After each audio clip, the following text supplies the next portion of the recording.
Hi, and welcome to the next episode of the Fire Emblem 9 Ironman, and I have a quick correction to make because I said you don't get the access to the armory or the outfit screen until after you get Ileana, and it turns out I'm wrong. It's after the last chapter, so now, essentially. So yeah, we do have access to all of this stuff. I thought it was after you got Ileana. It turns out I was just incorrect about that. You actually get it now. So, the other thing to note, Shinon and Gatri have left us. All of their stuff automatically gets put in the convoy, and I'm just going to go through and drop off everyone's stuff now. One other thing you might have noticed is that we don't have any info or support conversations. That's because I did them before I pressed record. I didn't see the point in me skipping a couple of conversations. But all we really got from that is that Oscar and Ike now have a C tier support, which will give them both, I believe, plus 10 avoid. Whenever they're in range of each other, which is quite nice. Can't turn that down, really. It's very pleasant. Just nice to have a bit of extra avoid, especially on Ike, who, you know, if he dies, we lose. So, we'll get rid of some of these things. We can actually probably get rid of, like, most stuff on Mia, because she just can't make use of it. She's not got the stats. And we can actually start to, like, gear people out now. So, take the Flame Tome on Soren. Definitely seems beneficial. We need something on Titania. It might be worth forging her an item, or maybe she's strong enough to the point where we don't need to. Either way, we are definitely going to buy her an Iron Axe. And give it to Titania. We can't buy javelins. We can buy hand axes, but we cannot buy javelins. So let's take the opportunity and buy Boyd a hand axe. That definitely seems like a good idea. I might be wrong, but I believe this is the game where hand axes and javelins, like, rotate. So on one map, you'll be able to get a javelin, and on the other, you'll be able to get a hand axe, and it switches out from one map to the next. This Iron Lance isn't much better than the one we've got. I think I'm just going to get rid of this one and take a brand new one. We'll take the Steel Lance onto Oscar, though. There's no reason not to. We'll go to here and buy an Iron Lance. Give it to Oscar. Titania has no lance-based weapons right now. She only has axes. We should probably change that. We can actually pick her up a new steel axe, which we will do. She probably could do with one. Actually, Iron Lance is not really worth doing. It'd probably be better even in the weapon triangle disadvantage to just use a steel axe. I think everyone's reasonably well kitted out right now. I will give Ike the Armor Slayer, maybe. The one that Mia picked up in the last map. Stuttering seems to be slightly worse than normal today, but we'll just have to roll with it. I don't know what causes it. I've not figured it out yet. It doesn't happen when I play other games. It's literally only Path of Radiance. I don't get it. It's very confusing. But other than that, everyone is pretty well kitted. We'll buy a heal staff just in case we don't get the option to later. We only have 275 gold in funds, so let's see if we don't have anything that can free up some more here. Now, I'm not going to sell all of these. I know we've unequipped them all, but I'm not going to sell them because getting a free, 12k, because it's a second playthrough, seems kind of cheating. Yeah, it wouldn't feel right to do that. It wouldn't feel right to, like, take advantage of the fact that I've beaten this game on this file before and sell it. So I'm not going to. I am going to sell the Ashura icon because I'd rather have 4,000. I just would. I'd rather have 4,000 gold than an Ashura icon. Now, the real question is, how much does a forge cost? Would you like a special weapon? Yes. So we could potentially forge an iron axe. We can't forge steel yet, which is quite sad. I can't remember if you can ever forge steel. I'll be honest, I don't remember how, like, the mechanics of each game works. So we could take it up to 13 attack. A 13 attack iron axe with 100 hit and 5 weight and 6 crit. We can get rid of the crit. That's not going to make a huge difference. But for 2.5k, a 45 use iron axe with 13 attack and 100 hit and 5 weight. Hold on though, do we even need to have it 5 weight? Like, hold on. Let me do some thinking here, because I am fairly sure the weight formula in Path of Radiance, now I might be wrong, and I will hold myself to that completely. I could be wrong, but I think the weight formula is literally just... the attack speed formula is just speed minus strength minus weight. Well, if this weighs 10 and we have 10 strength, it's 12 minus 0. And that's still going to be 12 minus 0 regardless of what it weighs. So with that in mind, and assuming I'm right, which again is a risk, that's always a bigger risk to take, we're going to forge an iron axe. Just like that. We're not going to touch the weight. Let's just do that. 1902, sure. Can I change its name? Yeah, what can we call it? There might be a cut here while I figure out what to call it. So we're naming the axe Question, because Boyd is going to ask some people some questions. That's the best I could come up with without spending 8 years thinking about it. And let's make it neon pink. Why not? I like the colour. Looks good. Let's go. And you'll give it to Boyd. Your hands are full. Give it to someone else. Boyd, we can't just swap. Okay, Mia, hold this. Hold on, can we give it to the convoy? Yes, send it to storage. Thank you. Please come again. And there we go. We actually just get rid of this iron axe and take Question. There we go. And Boyd can axe some questions. I kind of don't think we need the hammer. I'd rather have a regular iron axe in case we don't need this, but we can't double with this. Because I don't want to be wasting our 2,000 gold axe. I don't think we need the hammer, or more to the point, I think the hammer is of more use on Titania, who I don't think needs a pole axe. There we go. Now, from what I recall, you can only forge once per... Yeah, you can only forge once per visit to the base. So, that pretty much sorts us out here. Everyone has vulneraries that are fully stocked. Everyone has a bunch of weapons now, and we have access to the storage. So, we're going to crack on with the weapon from this point. Almost managed... Oh, yeah, we also have all our bonus EXP. So, from the first 7 chapters, we have amassed 1,500 bonus EXP. I don't know why I said 7. I thought it was 700, but it's not. It's 1,500. I don't know how I want to spend this. I really don't. A part of me just wants to save it until we get Marcia and then dump it all in her so we have a super unit. But I think that would be silly. It would leave us at risk for the upcoming chapters. So I think what I'm going to do for now is bump everybody up 2 levels. Or, not everybody. I'm not bumping Titania up 2 levels. We wouldn't have any left. But... Okay, so I think from bonus EXP you always get 3 stats up. So that's HP, Strength, and Resistance. I'll just bump them all up 200 XP. How about that? That sounds good to me. So he's still going to be really close to leveling again. But we can do that in the actual level. There's no point in using bonus EXP for that. I'd rather give that to somebody else. HP, Skill, Defense. So far, it's seeming like I'm right. You always get 3 stats go up.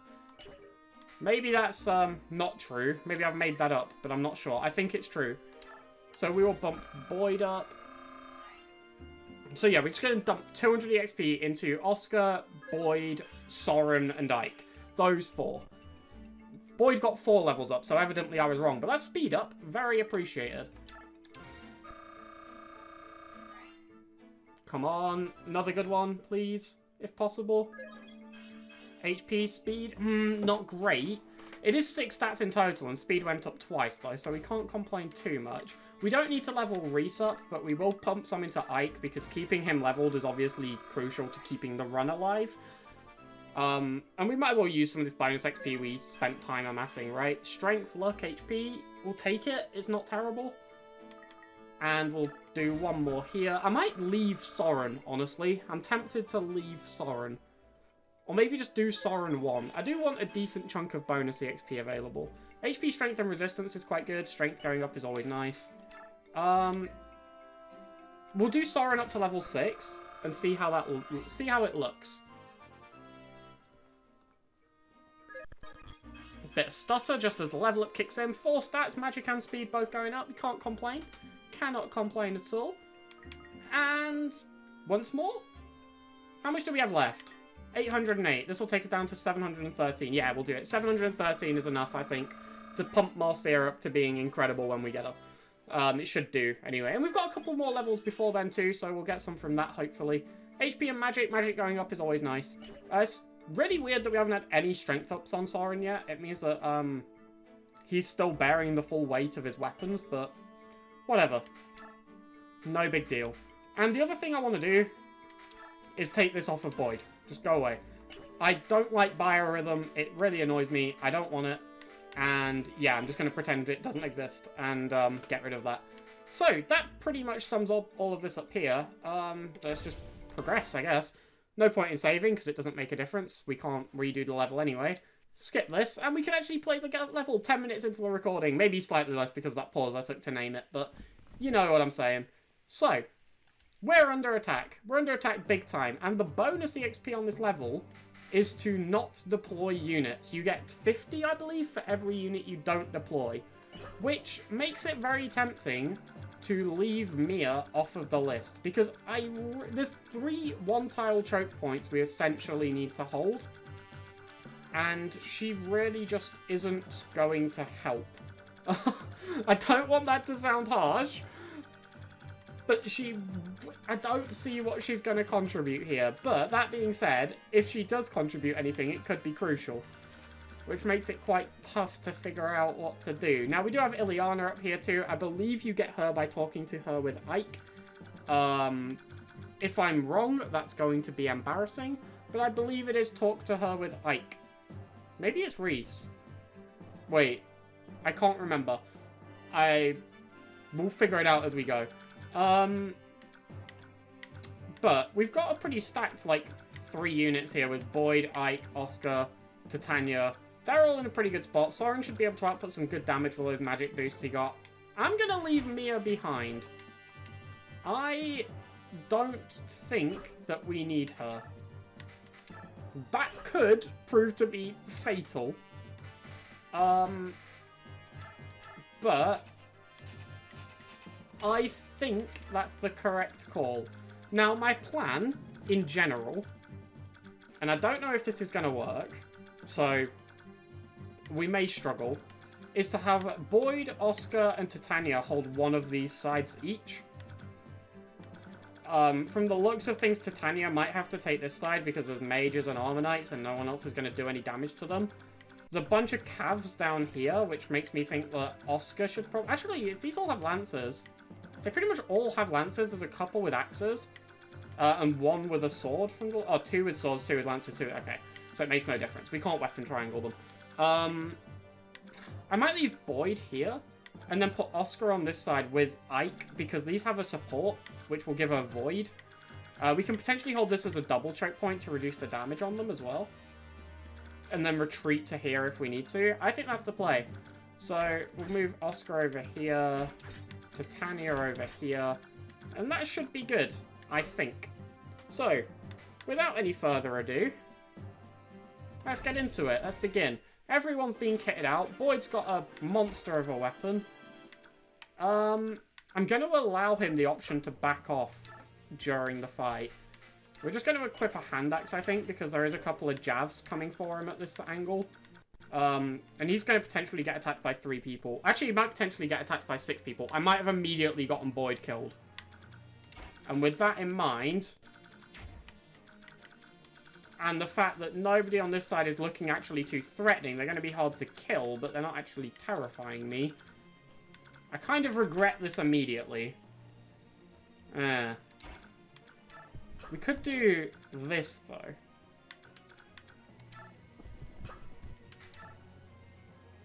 Because Titania can definitely tank this. These aren't going to prove too much of a threat. I think that's fairly certain. And these can't even reach where I want to hold. So Ike can temporarily block this off. But I kind of want Ike and Oscar within reach of each other.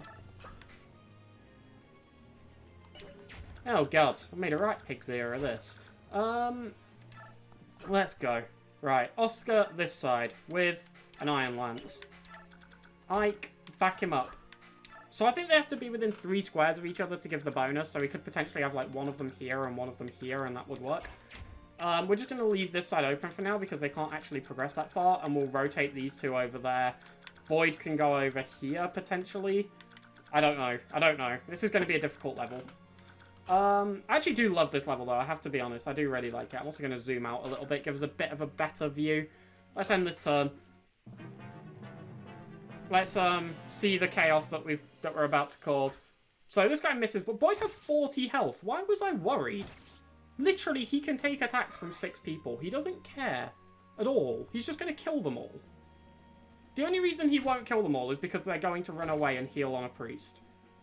And it will be really annoying.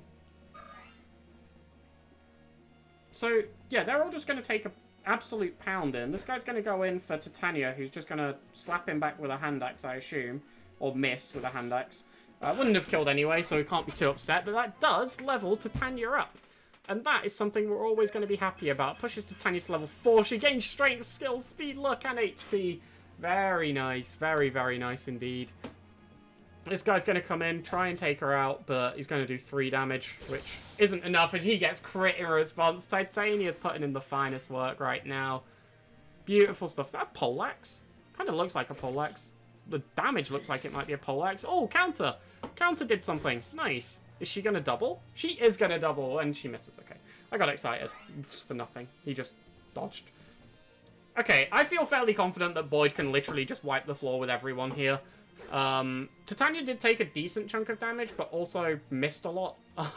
It's kind of annoying, but yeah, these guys are all like pretty low on health at this point. This guy's going to come forward, try and hit Oscar. I don't think Oscar will actually do any damage in response. Oh, he did a little bit. He did a little. He did 3, 6 over 2 attacks. It's fair play, fair play. He levels up. Look at him. We left him a little bit close to leveling up. We probably should have just leveled him up with bonus XP. But HP, strength. I don't like spending bonus XP when they can just reach it like so easily naturally in the level.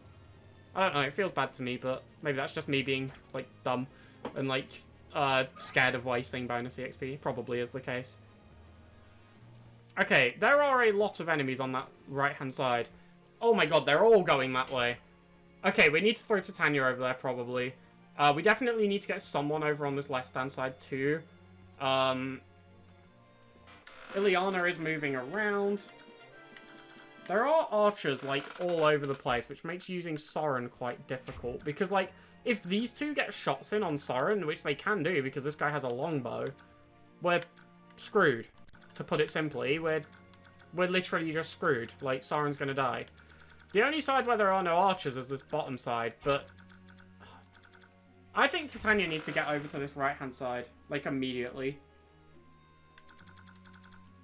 Or maybe even Boyd. Boyd might be better suited to being over here, honestly, because these haven't moved. Maybe Boyd's better suited to being over here. And then we send, like, Oscar over here. I'm going to send Oscar here. No, here. Yeah, here, because then he can only take 1 ranged attack. Because there's nothing with Kanto over there. Okay, so we'll send Oscar over here and equip an Iron Lance. I'm going to Vulnerary just to be safe. I wish I'd have picked up some more. I don't know why I didn't. I'm normally, like, super cautious with Vulneraries and pick up, like, 8 and put them all on, like, extra character, like, give them everyone, like, 2. But I just didn't. I don't know why. I'm going to do the same with Titania over here. I'm going to go to items. I'm going to equip an Iron Axe. And I'm going to use a Vulnerary. Maybe I should equip a Hammer. Hammer could be a shout, because there's a lot of armored enemies here. And then we'll use a Vulnerary. And she should be able to tank her way through that. That should be fine. We will leave Ike near Boyd. Now, if I am not mistaken, melee enemies move before ranged enemies in this game. However, I might be wrong, which is a concern. So these guys are each looking to do... That guy will deal a lot. The guy with the axe will deal a fair amount.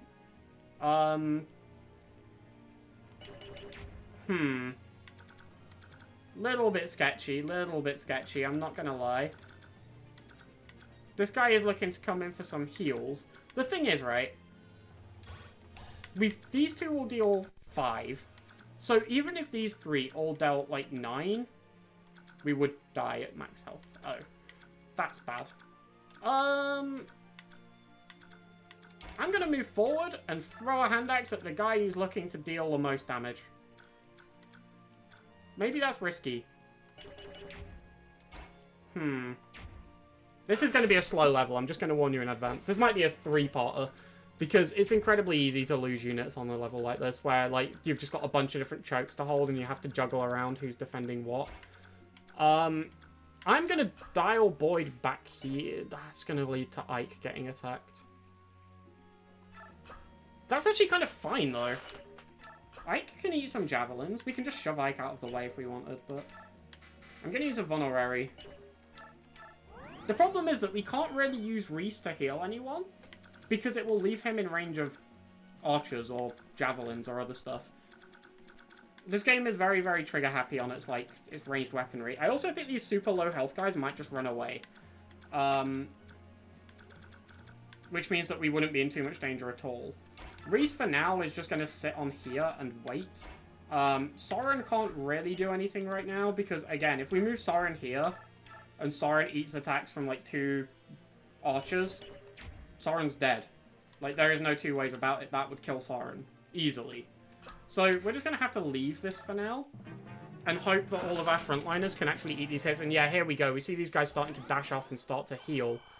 Now, I am fairly sure melee enemies will always move before ranged enemies. And these guys are all sharing the same vulnerary, which kind of sucks, but not really, because they're going to, like, burn through it pretty quickly. This guy comes in with the axe, actually misses, and eats a crit in response. Good job, Boyd. Takes out that guy, gets his level up. Come on. Defense. Gain defense. Level 10, we get a stutter. It wasn't a lucky stutter. We gain skill, luck, and speed. The speed is nice. The other two kind of dump stats a little bit, but it's not the end of the world. Dodges again! Boyd coming in strong. He's going to get the double as well. Good stuff, Boyd. That's what I want to see. He keeps getting that experience. Can he take out a third enemy? Can he keep dealing with these? Because the more of these he takes out, the better it will be. Oh, he misses that second hit. That's a bit of a shame, but it's pretty big nonetheless. It's a good turn from him. The melee enemy comes in here, but Titania's got a very strange-looking hammer. A hammer that looks suspiciously like an axe, I should add. That hammer, it's very axe-like, but she is going to use it to take out the massive majority of these armored enemies, because I'm pretty sure it will deal at least 20 damage, and it will double. Yeah, because they're all so slow. And she is going to be able to use it to just rip through these guys. It's a little bit of a waste of a hammer when it's going to, like, use some hits to do 2 damage, but that's kind of fine. It's not really a waste if we're, like, putting it to decent use to, like, take these guys out, I guess. So, yeah, we can't complain too much. And what it will do is it will clear the path to these archers and the priest. And that's the real crucial thing right here. Okay, so maybe I was slightly wrong. Some of the melee enemies moved first, and then a ranged enemy moved. And now that guy's moved there. That's actually really good for us. That's going to allow us to take that guy out with a little bit of ease, actually. That's quite pleasant. I'm not going to be too upset about that. Now, this armored dude coming in is a bit problematic, but he doesn't actually deal much damage. And Oscar hits back with a huge crit. That might be crucial for reasons that will become clear on our player phase, because it should allow us to take out that knight with Soren. And if that's the case, as this priest is going to heal this guy for 10 health after he used a vulnerary, taking him all the way back up to full. But if this is the case, and Soren can take out this guy, which he can, then Oscar should be able to kill that archer. Now, this would potentially put Oscar in a little bit of danger. But not a massive amount, I don't think. It shouldn't be anything too much. And the other thing is, Ileana seems to be moving last. Now, again, I could be wrong about this. It might just be coincidence, but that would push me to think, as Oscar actually can't kill this guy. That's kind of annoying. Okay, so that entire plan I had, it goes down the toilet with that revelation. I still actually think we go for this hit. We have to move Oscar here either way, otherwise Soren's in danger. So I'm going to go for this hit. And then we're just going to leave Oscar here. We're going to heal Boyd, I think? I don't think Titania really needs a heal. She's just, like, staring down these guys. I hope we can kill this. We can. This. That sounds incredibly insulting. I hope we can kill this guy, this archer, because that'll allow us to occupy the stair space. And if we can do that, it means this archer with the longbow cannot reach this tile behind Boyd, which means we can heal Boyd with Reese and move Boyd forward to take out that horseman in front of him. Not with the iron axe, unfortunately. Not with the hand axe, but the steel axe is able to. However, I think the Look at the difference, by the way. This is the Forged Iron Axe, right? 13 damage, 100 hit. The regular Iron Axe, 8 damage, 85 hit. It's so huge. So, so huge. It's an extra 10 damage with guaranteed hit. That's wild. Are these still within 3 tiles of each other? They are. So we're actually fine to leave Ike there. We could use question on this guy. We could ask this guy a question. For the first time in the run, let's do it. We'll use our forged weapon. We don't want to waste it, but we do want to use it. We don't want to get to the last mission and still have question alive. That is something I am liable to doing. Being scared of overusing things is definitely a thing I'm guilty of in games in general. So, we can move Ike over just a little bit closer to Oscar. This guy's going to run away and keep vulnerating. He might come around this whole other side, as this guy's going to go for the Javelin on Boyd, which is actually quite good. It may not seem it, but it means we're not retaliating with question, which is quite nice. This guy actually does have a Jav, but he misses, so it's fine. The Archer will presumably move out of the way to longbow us, which again is kind of fine. But at this point, we can just keep moving Titania up. This is fine for Titania to handle on her own now. She can sweep out this entire side with no issues at all. And, well, she does some decent damage there. She actually takes him out. I was starting to think this might be the point where Titania stops doubling. Turns out it's not. Not at all. That priest is running away. And I have no idea why. Maybe he's trying to go around the other side to provide healing to those units who need it? I'm not sure. Maybe he's clocked that that archer is low on health and trying to get over there.